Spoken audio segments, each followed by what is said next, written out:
This is Casmicade, and welcome to Portrait of a Ghost. Let's start it. And as most of the time, it is a itch.io horror game. Part 1, How to Profit Off of Grief.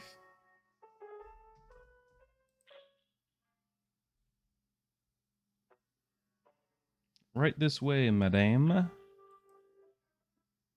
Please make yourself comfortable.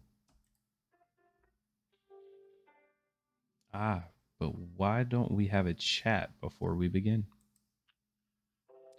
Tell me more about your dear husband. There. Yes, bless his poor soul.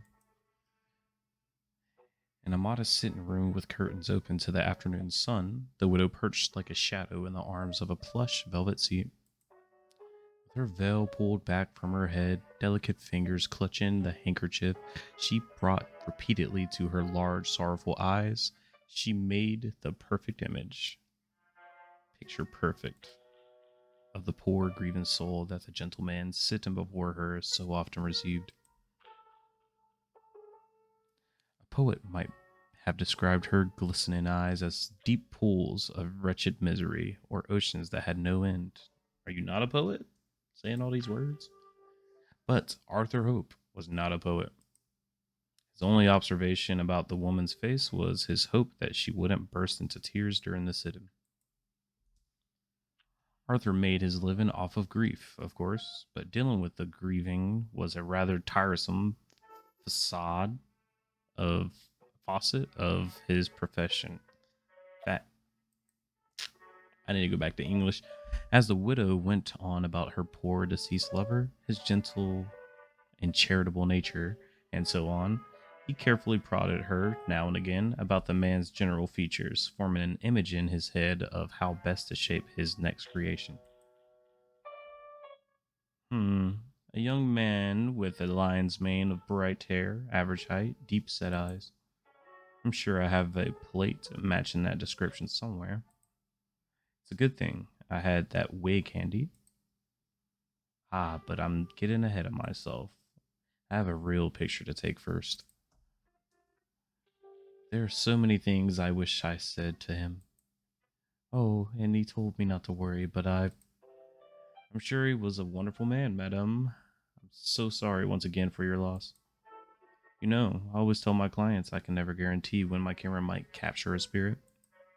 But today I feel almost certain he might be in this room with us. Why don't we take your picture now and see for ourselves? Oh, yes, of course. Make yourself at home. I'll be right back.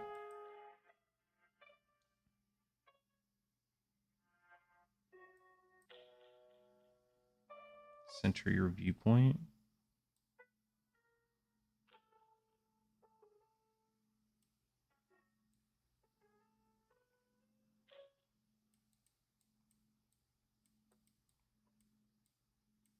Oh, okay.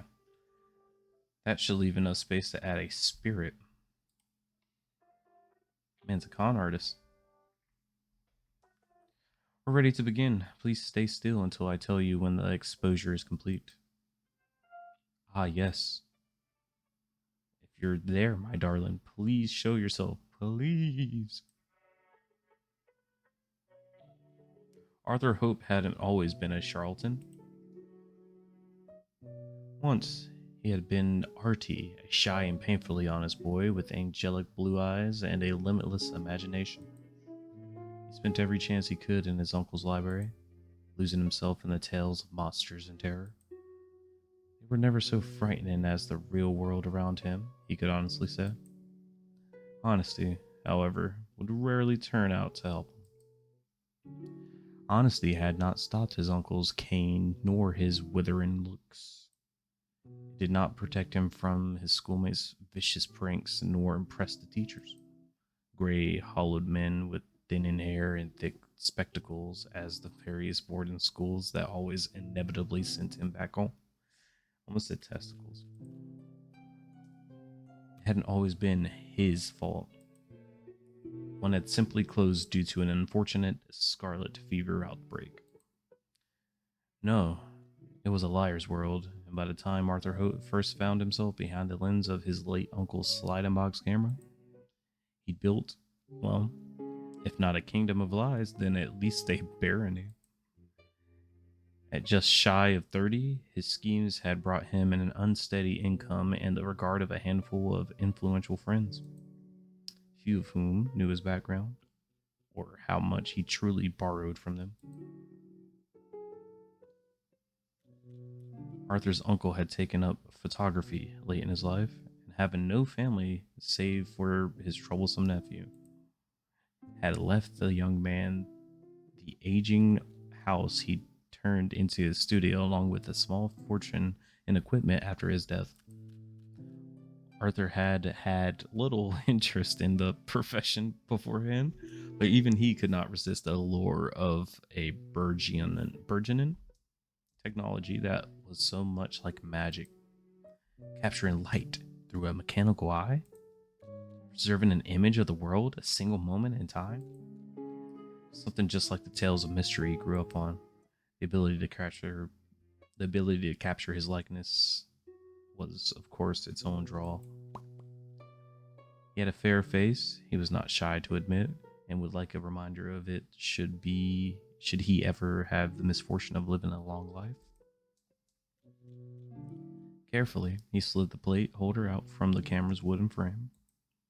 A pile of discarded glass, plates, and blurry albumin prints sat on the table beside him, the fruits of his earlier attempts.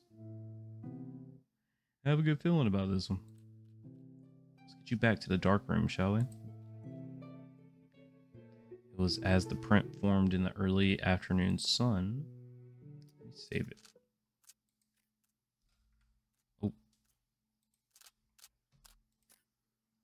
that Arthur that Arthur Hope saw his uncle's ghost in the frame beside him.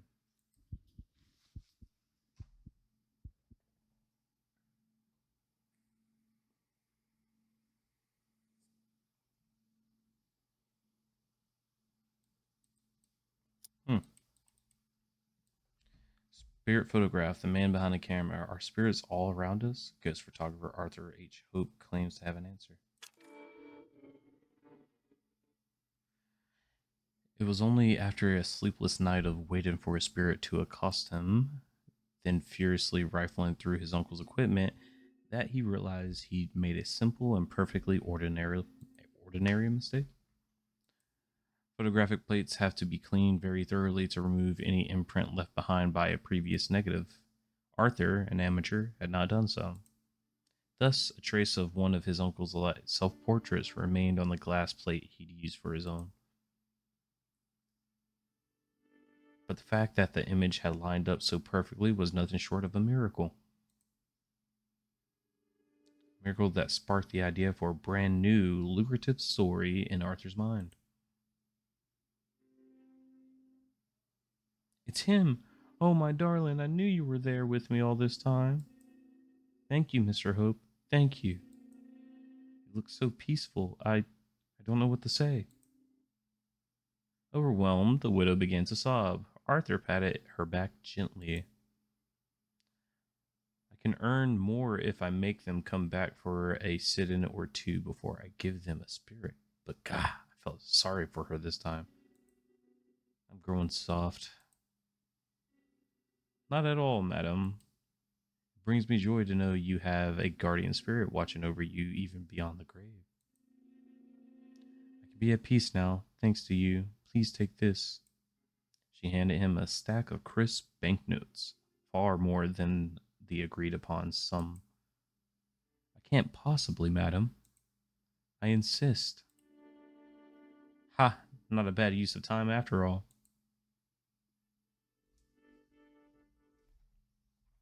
Part 2, Portrait of a Girl.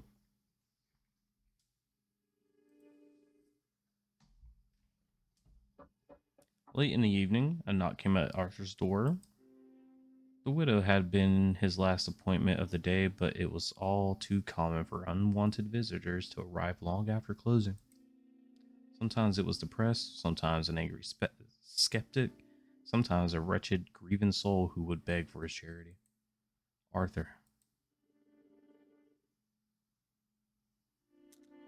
Arthur. headed for the door. Gotta keep on the mask. Gotta keep that up, you know. Arthur crept down the staircase to the entryway of the old house and quietly approached the door. He carefully looked through the spy hole. Stood there in the rain was a girl. She didn't seem to have an umbrella or raincoat. It was a miracle she wasn't drenched thoroughly. Perhaps she'd arrived by carriage? Arthur hadn't heard one approaching, and none were stopped in the street. Tap, tap, tap. Once more, she rapped on his door. Yeah, I'm a girl. Ooh, I'm a ghost. Bart. Yeah, I don't know. Couldn't come up with a ghost girl freestyle. Arthur wondered how long she'd been standing there. He decided to save the game.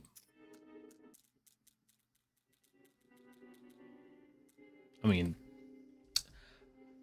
already planned on being welcoming. Ow. With some hesitation, Arthur swung the door open. Can I help you, miss? Ooh. In the gloom of the rain, lit with only the light coming from the hall, the young woman was surprisingly lovely. That's what I thought. She looked about 20, with a face so fair she could have been a porcelain doll, if not for the deep brown eyes that starred with such vivid intensity from behind her dark lashes. Locks of her chestnut hair spilled from a bonnet trimmed with wide ribbons and silk roses. Her gown was made of a rich green satin and fine white lace. It looked expensive, yet at least a decade out of style. The girl clearly came from money, but it seemed that she or her guardians had dated tastes. Are you the photographer?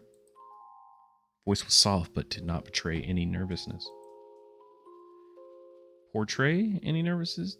Well, her brown eyes stared right at him, almost. Arthur felt straight through him. Well, yes. My friends call me Arthur. Don't wish to become your friend, sir. Damn. But if you are indeed who you say you are, then I require your services. Making demands straight away, eh? Definitely a rich lass, perhaps even highborn. In that case, best to hear her out. What can I do for you, miss? You're a photographer, are you not? I need you to take my picture. I'd be happy to make an appointment with you, miss, but I can't guarantee a spirit will appear. I don't want anyone or anything else in the photograph. Why are you coming to me? There are regular photographers. I just need my picture taken. There are photographers everywhere. Probably. Nah. A likely story. She wouldn't be the first to ask for a simple, ordinary sitting while secretly hoping for a ghost to appear. Well, I'm fully booked for quite a while, but I'd be happy to arrange a sit-in. You have no one with you now, so why can't you take my picture? Miss, it's late. Lamplight makes for a poor image, and I'd have to wait until daylight to make the print in any case. Might I also emphasize how inappropriate it is for a young lady to call upon a man uninvited after dark? Please. One picture. That's all I ask. Please. I've been waiting so very long. Gah. I should.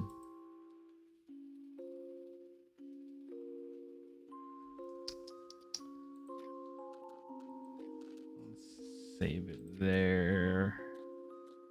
Let's send you away. Leave. Been too bossy. I think I've made my answer clear, miss. Good day. Please. Arthur slammed the door closed. Damn. He waited there for a moment, perhaps out of some small sense of remorse for leaving a desperate girl alone in the rain, but no further knocking came. Perhaps I could have offered her an umbrella, but she didn't ask, and it isn't my concern anyway. Sparing one final glance at the door, he turned his back and retreated up the staircase to his study once more. Time passed, and Arthur soon forgot about his strange visitor. Right this way, Miss Harper. Can I offer you any tea? Thank you. Of course. Ah, did you bring a guest with you for the sitting? What? No, I came alone. Then who was that? Well, never mind. And in one, Momento Mori. Just saying no off rip as an ending? Alright, cool.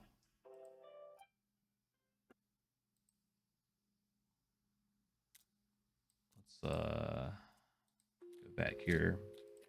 See her out. Can I at least ask why you need a photograph so badly? Somebody I must send my picture to. Somebody who I haven't seen in a very long time who needs to see how I look now. How I've changed. There are plenty of other studios that could accommodate you.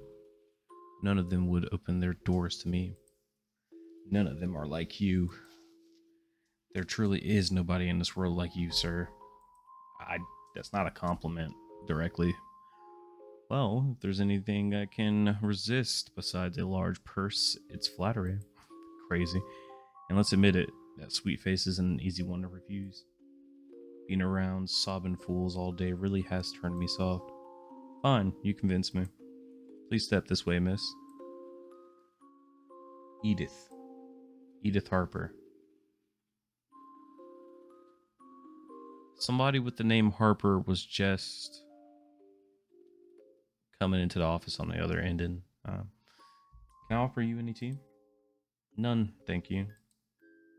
Please, can we hurry? Can you wait? As you wish.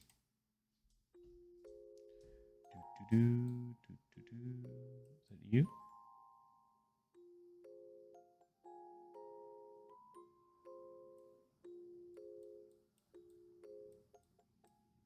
There we go. We need more candles. I can't get an image like this. Technology is awfully inconvenient. You could have come by during daylight, you know.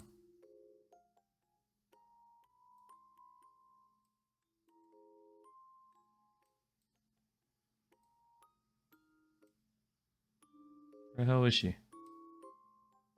Wait, where'd she go? Are you ready yet?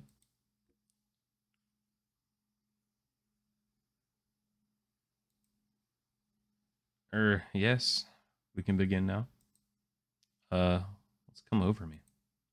First, I let some arrogant, ill-mannered girl walk over me like a carpet, and now I'm seeing things? More like not seeing things. 59, 60. Done. You can move now, miss. Is that all? Good. I'll go prepare the plate now. You'll have to come back tomorrow for the print, Miss Harper.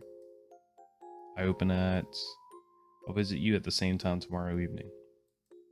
Good night, sir. Wait.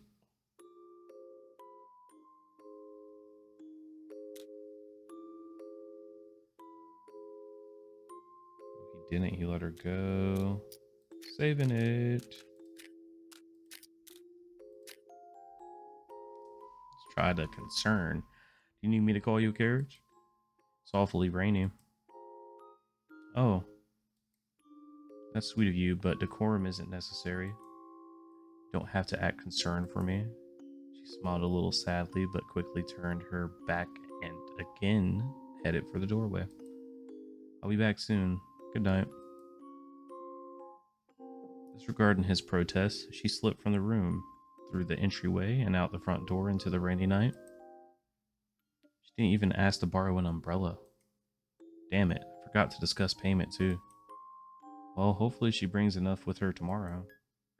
Now I have to get this plate ready before it dries. But after that, perhaps I'll retire entirely. Or retire early. It certainly has been an interesting night.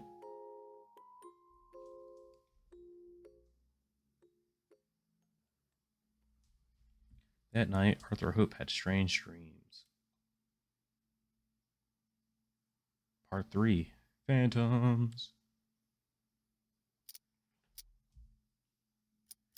Just out of curiosity. Well, actually, save it here. Hope that's nothing. Boom. And then, well, I guess you can just select it on side.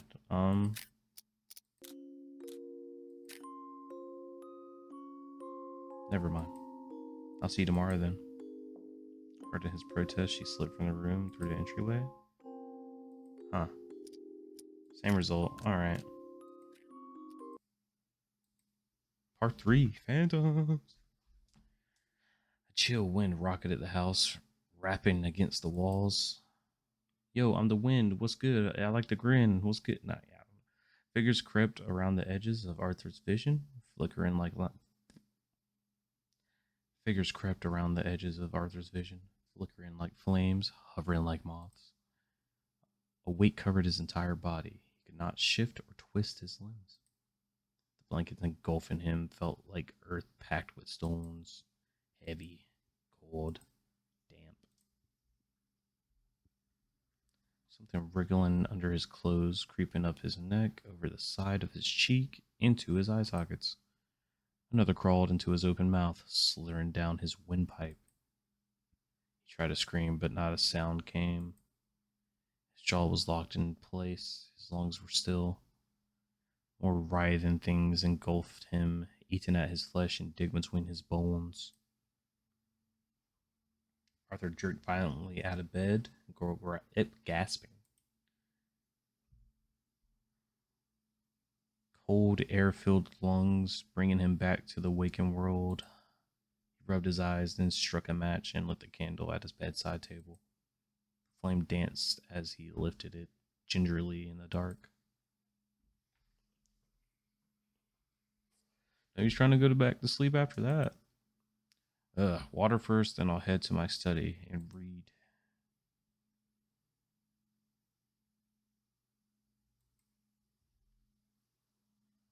What? Tap, tap, tap. A noise rang out in the dark. Arthur listened, sure it must be the rain on the roof or a shutter against the windows. It's neither of those. Creak! But the sound was too close to come from outside. No, it was more like footfalls, the creaking of a floorboard. Good Lord, did someone break in while I was asleep?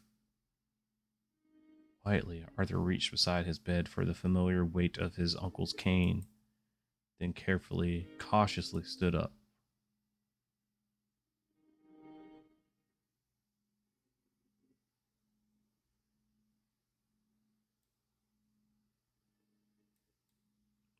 Fuck do I do with this?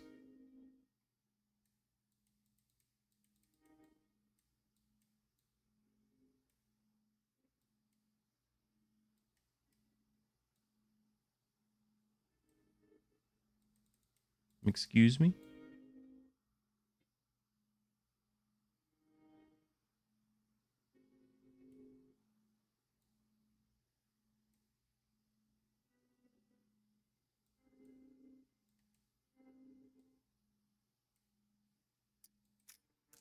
Let me just save that real quick.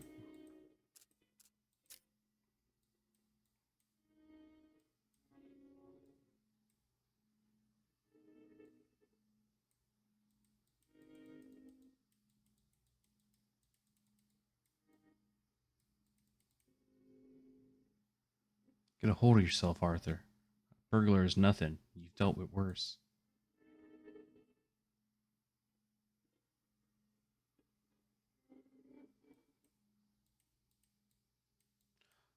Oh, do I click where to go?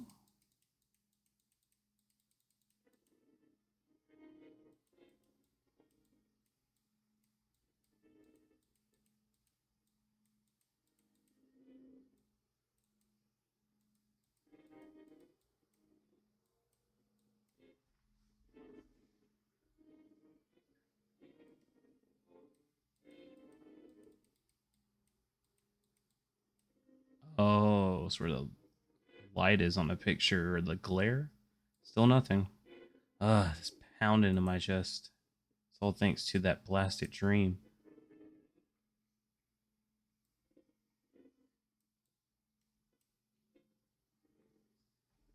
Hello? I know you're there. Come out. Nothing. Did I imagine it? Sure, I heard a sound. Thunk, thunk, thunk. The sound came again, but thicker, heavier, clunking along the wooden floorboards.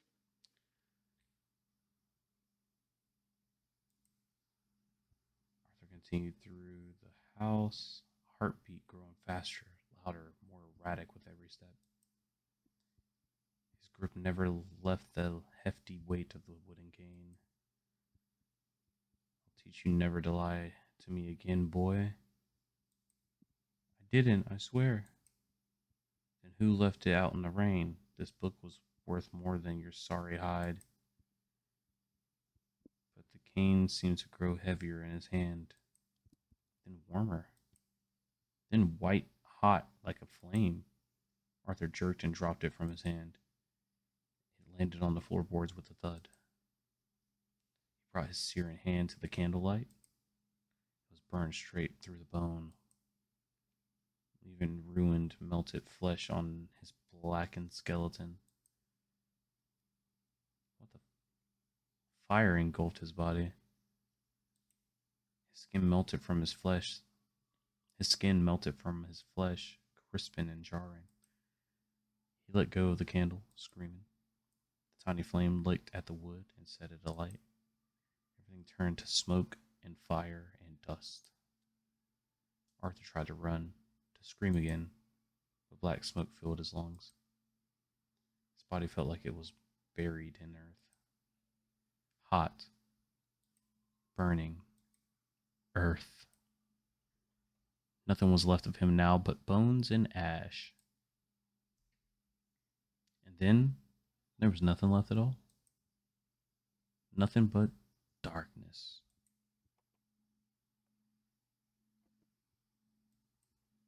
And the sound of that infernal cane. Arthur Hope's remains curled up on the floor, writhing like an insect, uttering pitiable, choking cries that spluttered into rasping gasps. There, as he lay on the floor, in the corner of his eye, blurry, barely visible, like a photographic negative, an afterimage, a phantom, a figure stood, ghostly white.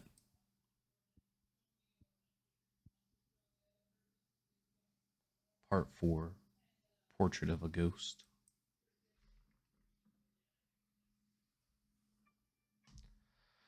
Arthur Hope awoke at dawn in his bed.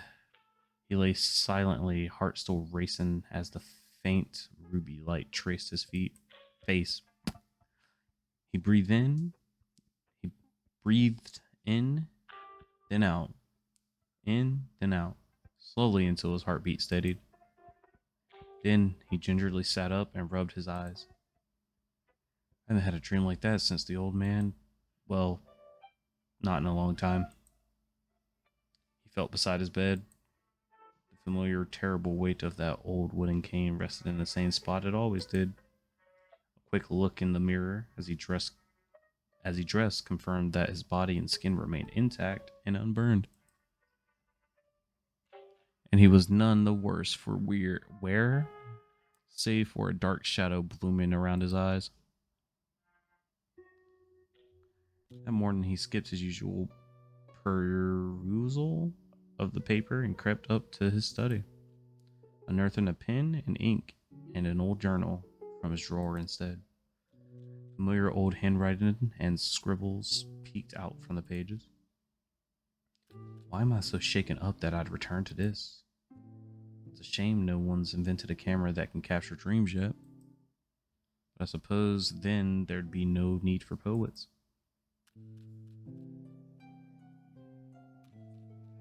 The hours passed by, yet Arthur found himself in such a daze. that he could barely focus as he lined up shot after shot and prepared plate after plate. A strange night, old memories, a strange yet stunning girl. It was late afternoon by the time Arthur realized he'd forgotten to do what the same girl who so occupied his mind had asked of him. Damn it, it's cloudy out, but there should be enough light to get a print. Arthur carefully set the glass plate in the printing frame, secured a sheet of albumin paper against it, then closed the case and set it by the windowsill. Now to let it sit in. Now to let it sit. Blah, blah, blah. It was at the last rays of the sun faded that Arthur Hope pulled the image from the frame and stared straight into the face of a corpse. Eh, what in the fuck? The negative looked fine when I put it in. I exposed it onto the wrong plates. But none of my ghosts look like this. That girl, Edith, she must have tampered with it. But why? What does she want with me? A familiar rapping came out the door. Yo, I'm the door. I'm on the floor. This is a bore. Arthur stared at the doorway with a sick feeling in his chest.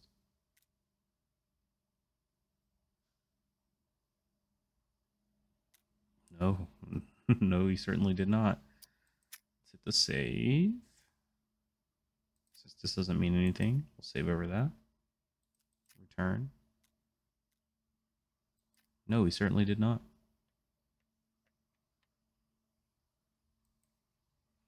Arthur waited for the infernal sound to stop. He buried his head in his arms. I've had enough of this. Enough. Gradually, the tapping softened, then slowed. Finally, it fell silent. Arthur breathed a sign. Arthur breathed a deep sigh, then quietly got up and peeked through the spy hole. Nobody was there. No girl in the green satin. Not a single soul. Arthur gritted his teeth and turned away. Why are you so upset? Gah! The girl who stood in his sitting room wore no bonnet or day dress. Dirt and soil and damp, dark stains clung to her bare feet and rotted, ruined gown. Dirt and soil and damp, dark stains clung to her bare feet and rotted, ruined nightgown. Her skin clung to her flesh in patches, pieces of it eaten away and rotted to the bone. Her long hair was matted in thick tangles. Her eyes were gaping hollows. Someone of your profession certainly startles easily. Miss Harper? What do you want? This isn't funny. Certainly not. I'd like my photograph, please. What kind of trick is this? You're the ghost photographer, are you not? Isn't that why you agreed to take my picture? You're a ghost? You expected me to be among the living? Did she blink?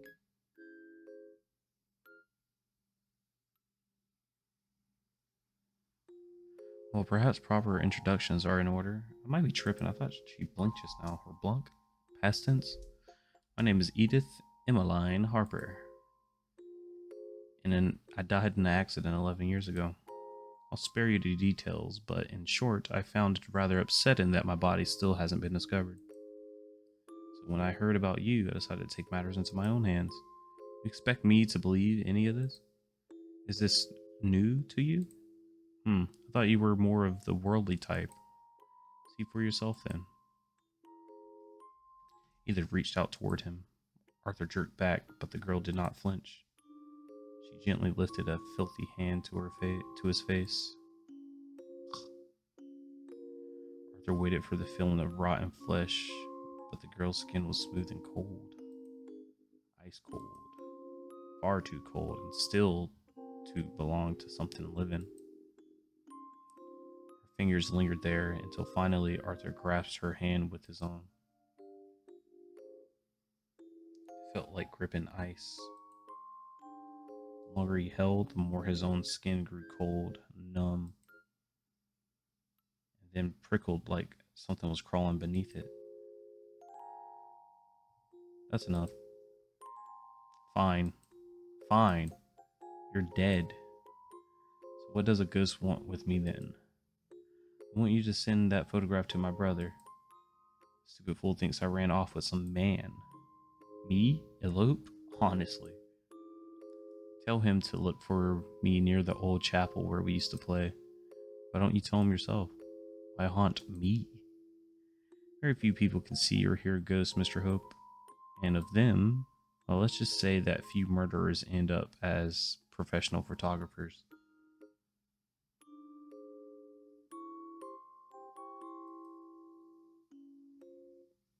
What did you say? That's why I paused too. He murdered somebody? I murder somebody? Well, whoever I'm playing as. There was only one thing in common between the people who could see or hear me, Mr. Hope. They'd all killed before. Momento vivere.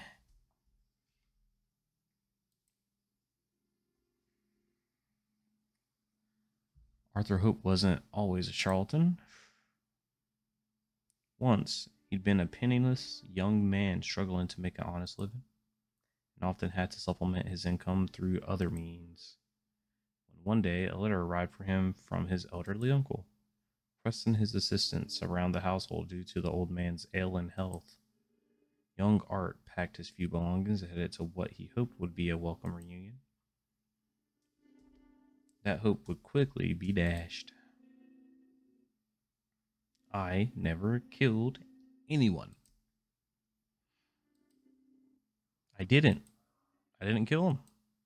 I didn't mean to. He had a half a foot in the grave already, so I didn't. Arthur. I just wanted to scare him. He deserved that much. He treated me like dirt my entire life. And then, when he called me to be his sick bed, I thought maybe he'd apologize to me just once. But no. The old man wanted to cut me out of his will. Me, his only flesh and blood. Just to spite me. He knew that I had nothing. He knew that money was the difference between life and death, but all he wanted was to spit in my face at the end. What else could I have done? Stop feeling sorry for yourself. Look at you. You're alive, aren't you? So long as you're alive, you can change. You can claw yourself out from whatever hell you've built.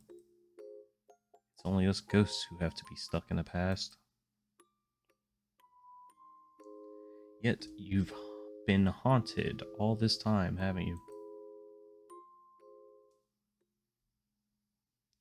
It's done. Signed it in your name, so he'll be sure to open it. Thank you.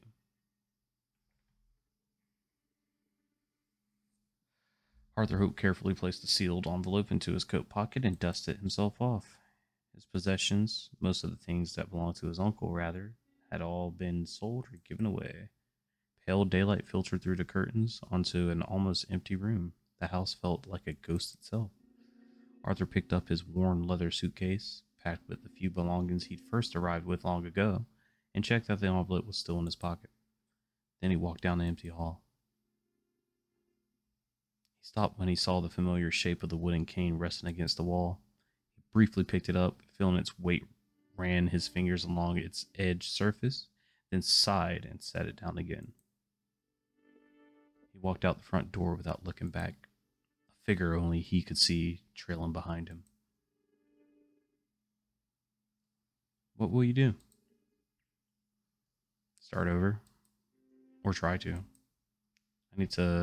I need time to sort out all my messes. Time away from here. It's not like I have anything tying me to this place. I do wonder though, if ghosts exist, why didn't the old man ever haunt me? Perhaps he had no reason to stay. Ghosts aren't eternal. They fade away just like people do. Like I will too. is what it sounds like she wants to say.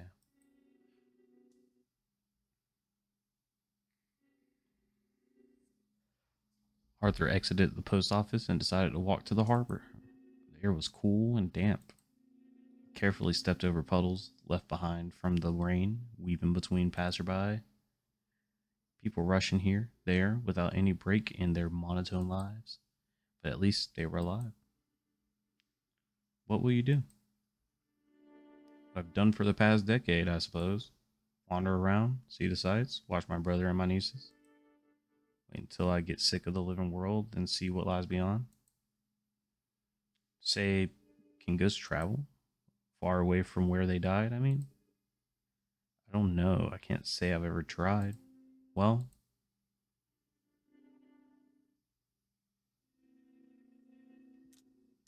interesting. Would you like to? Would you like to join me? I mean, countless years without anyone to talk to sounds awfully dull. I thought you said you had enough of ghosts. Fake ghost. Metaphorical ghost. Not the real thing. Well, I suppose I had better keep an eye on you. Who knows what trouble you'll dig yourself into? And you are far better company than some of the serial killers I've met. That's horrifying. I'm fascinated. Tell me more.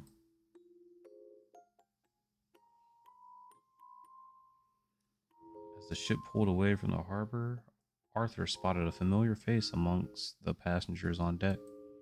Mr. Hope, is that you? Madame, what brings you here? I'm returning home to see my family. I know my dear Samuel wouldn't want me to be all by myself. But what about you? I'm doing some traveling. Oh, just a moment. You have a bit of dust on your shoulder. As the young woman's attention was diverted, Arthur deftly slipped a wad of banknotes into her pocket. I wish you all the best, madam. You as well, Mr. Hope. Take care. Edith? The girl stepped away to watch the sea, transfixed on the deep blue that stretched towards the horizon. The sky had cleared, and the sunlight now sparkled on the crashing waves. Arthur stood beside her quietly and gazed out as the ship slowly sailed away from shore. If he were a poet, he might have tried to describe the color of the sky or the depths of the waters breaking around them. But he only sighed and felt a little sorry that his slide and box camera hadn't fit in the case. Oh, I didn't take it? Finn. Oh, nice. Arthur H. Hope would succumb to consumption within a decade, but only after writing a series of beloved mystery novels that featured a cunning detective and his unusual companion, a ghost. He became known for his odd habits, including carrying a sliding box camera around with him and seemingly always talked to himself. His last words were supposedly a name, Edith. To his dying day, he never revealed just how he made his ghost appear in his photographs. Some believe they were simply real all along. And in 4, Carpe Diem. Nice. What's after this? Okay, it just brings it back here. Um,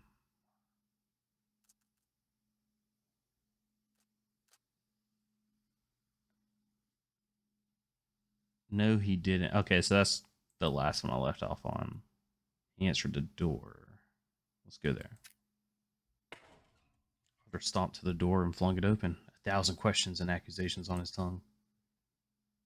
You have a lot to explain, Miss Harper. This isn't. Nobody was there. No girl in green satin. Not a single soul. Arthur gritted his teeth and turned away. Why are you so upset? Ah, it's the same. I think. Did I have any choices after this? I don't think so. Oh, I did have choices. I should have fucking saved so long ago. Or like before I made a decision. Oh, I did. Haha. Wait.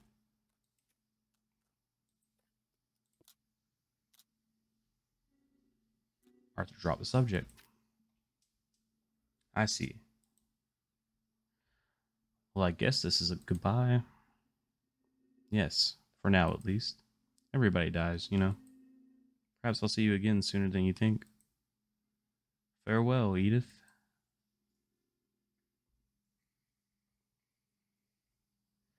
As the ship pulled away from the harbor, Arthur spotted a familiar face amongst the passengers on the deck. Miss Hope, is that you? Madam, what brings you here? I'm returning home to see my family. Well, I know my dear Samuel wouldn't want me to be all by myself. What about you? Doing some traveling? Oh, just a moment. You have a bit of dust. Slip some money in her pocket. Reverse pickpocketing. Wish you all the best. You as well. Mr. Hope, take care. As the widow walked off, Arthur turned and gazed out at the sea. The sky had cleared and the sunlight now sparkled on the crashing waves. He stared out at the shore and thought he could see for a moment a flash of green standing in the harbor. But the next moment, it was gone. It was the satin dress. Finn. Finn. Arthur H. Hope would be arrested and convicted on fraud charges within the next 5 years. It seemed he never could change his old habits. He was unable to complete his sentence, however, as his health would quickly worsen. He succumbed to consumption in a matter of months. His last words were supposedly a name, Edith. Coincidentally, it would be a Miss Edith Amy Harper who would compile the poems he'd written during his short imprisonment and publish them posthumously. Yet nobody could figure out in the end just how he'd made his ghost appear in the photographs, or if they were real all along. And then 3, Carmen Signy. I got 4, 3, and 2, I believe.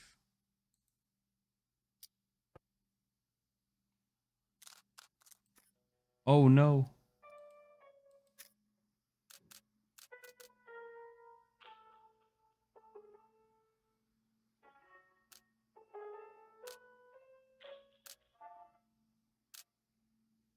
Huh. So I have 4 choices here. Maybe this one when I thought it was the same. Let's test this out. Let's answer the door.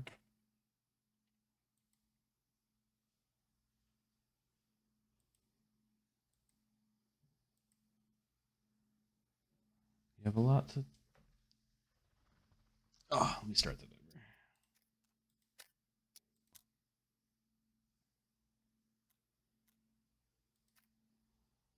Arthur stomped to the floor and flung it open, 1,000 questions and accusations on his tongue. You have a lot to explain, Miss Harper. This isn't. Nobody was there. The girl in green satin, not a single soul. Arthur gritted his teeth and turned away. Why are you so upset?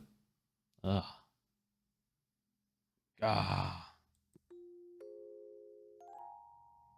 The girl who stood in his sitting room wore no bonnet or day dress.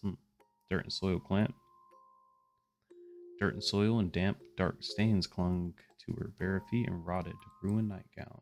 Her skin clung to her flesh in patches, eaten and rotten away. Someone of your profession certainly startles easy. Blah blah blah. What kind of trick is this? Ghost photographer.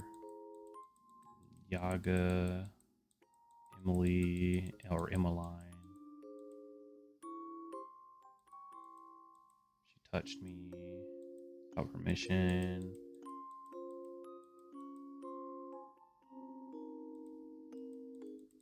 Gripping ice.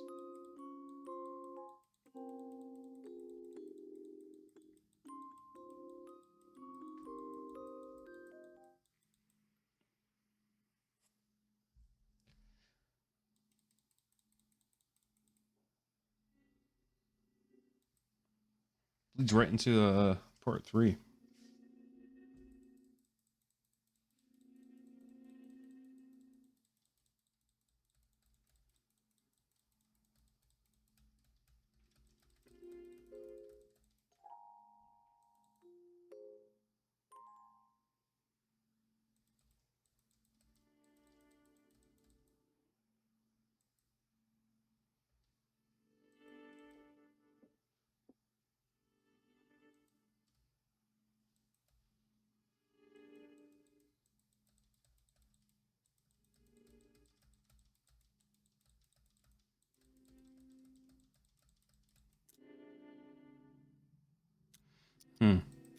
What is the last ending?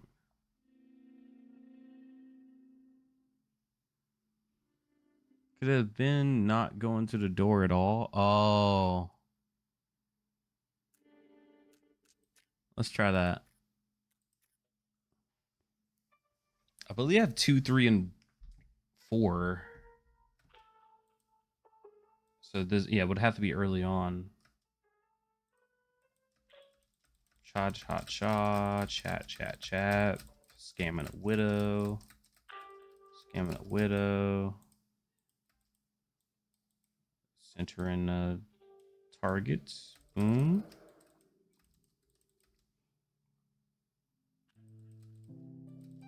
Blah blah blah blah blah blah blah. Trauma. Blah blah blah blah blah blah.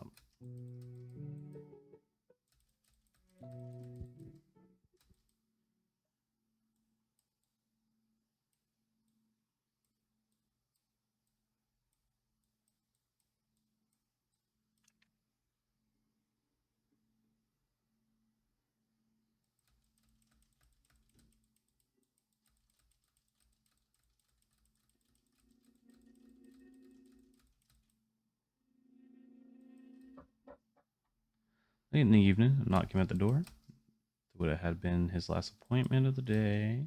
Arthur ignored it completely.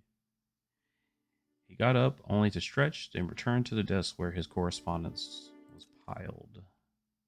More requests to travel for sittings? It's high time I open a separate studio. But perhaps it'd be better to leave this town entirely first. His thoughts were interrupted by another knock, and soon another. Perhaps I should at least see who it is. No! Arthur crept down the staircase to the entryway of the house. Carefully looked through the spy hole.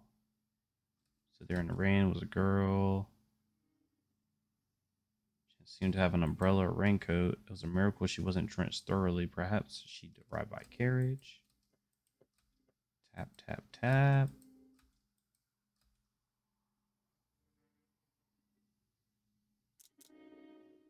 First time I interacted with her, this time I'm just going to ignore her. Arthur stepped back from the door, but once more the knocking came, growing more desperate.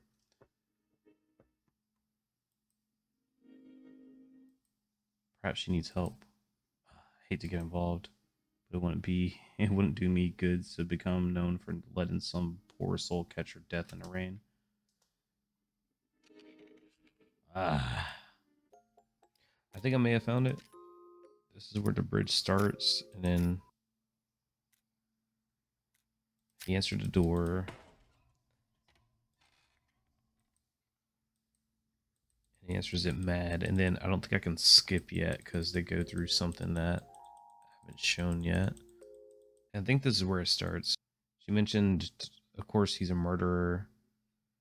There's only one thing in common between the people who could see or hear me. Hope, Mr. Hope. They don't kill before. Okay. And then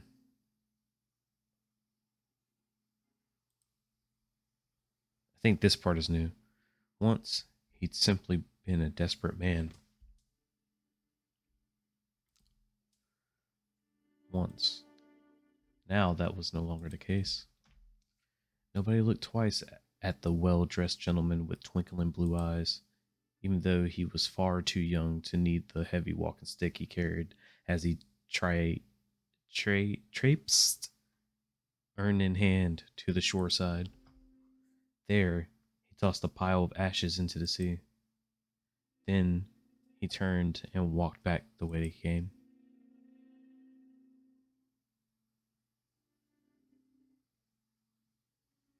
I never killed anyone. I didn't. I didn't kill him. Get out. Now. And don't come back. I still need you. I'm done helping you. Done. The dead should stay dead. They should stay out of the affairs of the living, damn it. Haven't I given enough? Haven't I suffered enough? How much more are you going to take from me? The girl looked at him with hollow, empty eye sockets. Her mouth was set in what almost looked like an expression of pity. When Arthur looked at her again, she was gone.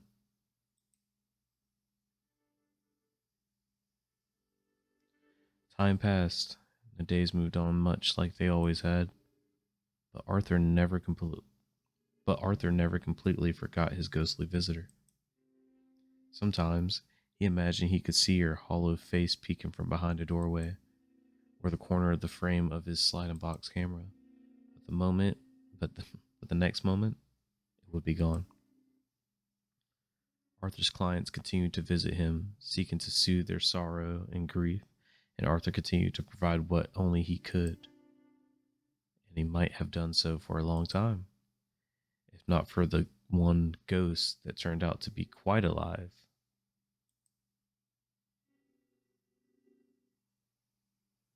A distraught young woman had visited him after her beloved had died at sea, his ship sunk beneath the waves. Yet, a few weeks after his ghost portrait was taken, he turned up right at his beloved's doorstep, thin and haggard, but very much still breathing. It seemed that after his ship sank, the sailor miraculously washed up on a desert island, where he survived off of kelp and rainwater for some weeks before finally being rescued. People began to talk, and more inconsistencies in the spirit photographs came to be noticed. Until finally, one day, an angry crowd formed at Arthur's doorstep. But by then, the confidence trickster had fled. Arthur Hope was never seen or heard from again. Indeed, the name Hope soon became forgotten as other so called spiritualists and mediums followed in his footsteps, claiming to speak to the dead or hear otherworldly voices. Most of them were frauds. Not a scant few truly believed in their own powers. So desperate they were to speak to their departed loved ones, Edith pitied them more than she pitied the bloodied ghosts she would pass by every now and then. Ghosts like the man who once had devilish eyes and smiled slyly from behind a sliding box camera. He would appear from time to time in the window of the old house until it was destroyed, and then, along the shore of the sea on nights when the fog rolled in, Edith knew that the living would never dare hope to hear the voices of the dead. They only knew the sound of Arthur Hope's blood-curdling screams. Into Sic Transit Gloria Mundi. How did...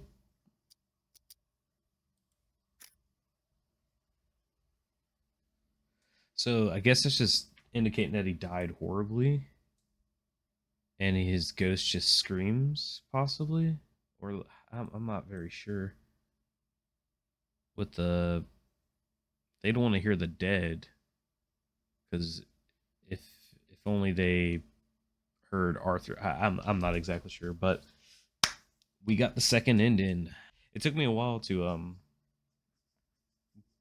just figure that ending out. I believe it's kind of just not checking on the not being considerate towards the girl when she's leaving, like don't say anything at all.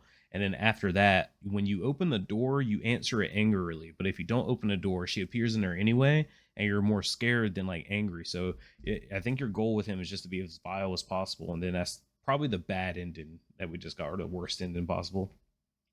Um, because of course, like in the one where he left, the first hour he didn't answer the door and like continued about his like life, I guess, is normal. It was like more of a neutral ending because he never had that a pure interaction with that ghost. But of course, when he did, yeah, just very, very interesting. But yeah, all four endings done. This has been Portrait of a Ghost. Really great game. I didn't expect a full on like visual novel, I guess.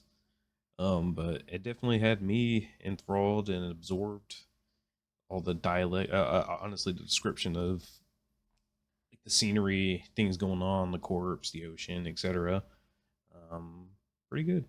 It was very detailed, and it made me feel like I can actually like smell or feel things.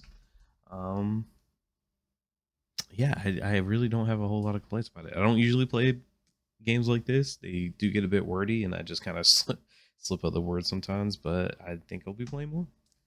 These are I really like this one. The art's just really nice and appealing too, without it being too disturbing. I guess I don't know.